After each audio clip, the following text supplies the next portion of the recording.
Kapitalisme adalah sistem ekonomi di mana perdagangan, industri, dan alat-alat produksi dikendalikan oleh pihak swasta dengan tujuan memperoleh keuntungan dalam ekonomi pasar.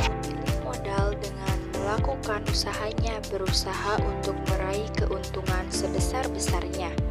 Dengan prinsip tersebut, pemerintah tidak dapat melakukan intervensi pasar guna memperoleh keuntungan bersama. Tetapi intervensi pemerintah dilakukan secara besar-besaran untuk kepentingan-kepentingan pribadi. Kapitalisme juga bisa disebut sebagai sistem ekonomi dan politik yang menekankan kepemilikan pribadi dan pasar bebas, serta minimnya campur tangan dari pemerintah dalam mengatur ekonomi. Contoh negara dengan sistem kapitalisme seperti Amerika Serikat, Inggris, Jepang, dan Korea Selatan. Sederhananya, kapitalisme adalah sistem ekonomi yang memberikan kebebasan penuh pada semua orang untuk melakukan kegiatan ekonomi untuk memperoleh keuntungan. Dalam sistem ekonomi ini, setiap individu memiliki hak penuh untuk mengambil manfaat atas harta atau kekayaan sebagai alat produksi dan berusaha. Latar belakang munculnya kapitalisme berawal dari perubahan besar dalam bidang ekonomi dan sosial di Eropa pada akhir abad pertengahan. Sistem feodalisme yang sebelumnya menguasai kehidupan masyarakat mulai melemah. Para bangsawan kehilangan kekuasaan ekonomi karena munculnya perdagangan internasional, penemuan wilayah baru, dan revolusi industri. Kelas menengah baru, yaitu para pedagang, pengusaha, dan pemilik modal, mulai berperan penting dalam perekonomian. Mereka mengutamakan kebebasan individu dalam memiliki dan mengelola harta, serta mencari keuntungan sebesar-besarnya. Pemikiran ini didukung oleh tokoh-tokoh seperti Adam Smith yang dianggap sebagai bapak kapitalisme dengan ajarannya tentang laissez-faire atau biarkan pasar berjalan bebas tanpa campur tangan pemerintah. Secara singkat, kapitalisme lahir dari perubahan sistem ekonomi yang menekankan kepemilikan pribadi, kebebasan berusaha, dan persaingan pasar sebagai dasar untuk mencapai kemakmuran. Kepemilikan swasta. Dalam kapitalisme, individu atau perusahaan swasta memiliki hak untuk memiliki dan mengontrol alat-alat produksi seperti tanah, bangunan, dan mesin. Motif laba. Tujuan utama dari kegiatan ekonomi dalam kapitalisme adalah untuk mencari keuntungan atau laba. Perusahaan-perusahaan berusaha untuk memaksimalkan keuntungan dengan meningkatkan produksi dan penjualan. Pasar bebas. Kapitalisme menganut prinsip pasar bebas, di mana harga ditentukan oleh mekanisme pasar, yaitu interaksi antara penawaran dan permintaan. Pemerintah tidak terlalu campur tangan dalam menentukan harga dan produksi. Kompetisi. Kapitalisme mendorong adanya kompetisi antar perusahaan untuk mendapatkan konsumen dan meningkatkan pangsa pasar. Kompetisi ini diharapkan dapat meningkatkan efisiensi dan inovasi. Keterlibatan pemerintah yang terbatas. Dalam kapitalisme, peran pemerintah umumnya terbatas pada melindungi hak-hak properti, menegakkan kontrak, dan menyediakan infrastruktur dasar. Pemerintah tidak terlalu campur tangan dalam kegiatan ekonomi. Konsentrasi modal. Kapitalisme memungkinkan terjadinya konsentrasi modal di tangan beberapa individu atau perusahaan besar.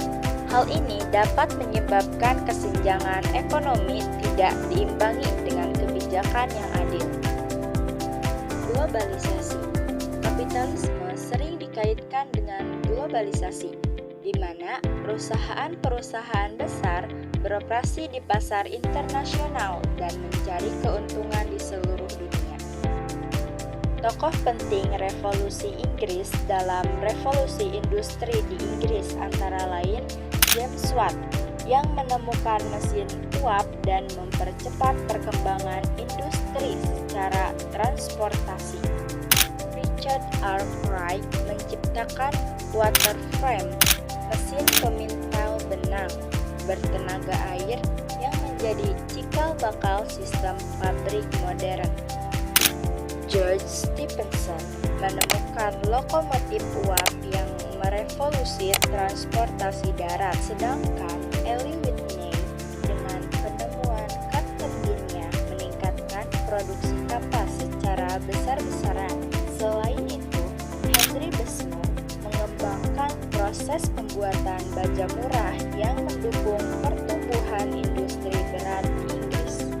Sementara itu, tokoh-tokoh yang mencetuskan dan mengembangkan paham kapitalisme berasal dari kalangan pemikir ekonomi klasik, seperti Adam Smith yang dianggap sebagai bapak kapitalisme melalui bukunya The Wealth of Nations pada tahun 1776 yang memperkenalkan konsep pasar bebas dan tangan tak terlihat. David Ricardo melengkapi pemikiran ini dengan teori keunggulan komparatif yang menjadi dasar perdagangan bebas antar negara. John Locke menekankan pentingnya hak milik pribadi sebagai hak alamiah manusia yang menjadi landasan moral kapitalisme. Selain itu, Jean-Baptiste Say dan Thomas Malthus turut memperkuat teori ekonomi kapitalisme melalui pemikiran tentang hubungan antara produksi, permintaan, dan pertumbuhan penduduk. Sistem ekonomi kapitalisme juga memiliki sejumlah dampak negatif. Yang paling terasa timbulnya kesenjangan sosial serta sikap individualisme yang tinggi. Kesenjangan sosial bisa terjadi karena hanya masyarakat yang memiliki modal dan mampu mengembangkan kegiatan usahanya yang akan hidup makmur. Terlebih lagi dengan adanya persaingan atau kompetisi bebas. Tingginya sikap individualisme juga menjadi dampak negatif sistem ekonomi kapitalisme. Kapitalisme mampu menciptakan kebebasan dalam berbisnis dan dalam persaingan usaha. Kualitas dari produk dan jasa yang ditawarkan kepada pasar atau konsumen pun menjadi lebih baik. Sistem perdagangan bebas memungkinkan setiap orang punya hak yang sama untuk mendapatkan keuntungan yang sesuai dengan stabilitas masing-masing. Kebebasan dalam mendapatkan keuntungan dan persaingan menyebabkan perputaran roda ekonomi semakin cepat. Hal itu membuat lapangan kerja bertambah, angka pengangguran berkurang, kesempatan untuk berkarya tak terbatas, dan banyak industri baru muncul. Dampak ini bisa bersifat positif, seperti meningkatkan pertumbuhan ekonomi, investasi, dan inovasi. Tetapi juga bisa negatif, seperti munculnya kesenjangan sosial, eksploitasi sumber daya, dan ketergantungan pada modal asing. Dampak kapitalisme bagi Indonesia adalah segala pengaruh atau akibat yang ditimbulkan oleh penerapan sistem ekonomi kapitalisme terhadap kehidupan ekonomi, sosial, dan budaya di Indonesia. Ternyata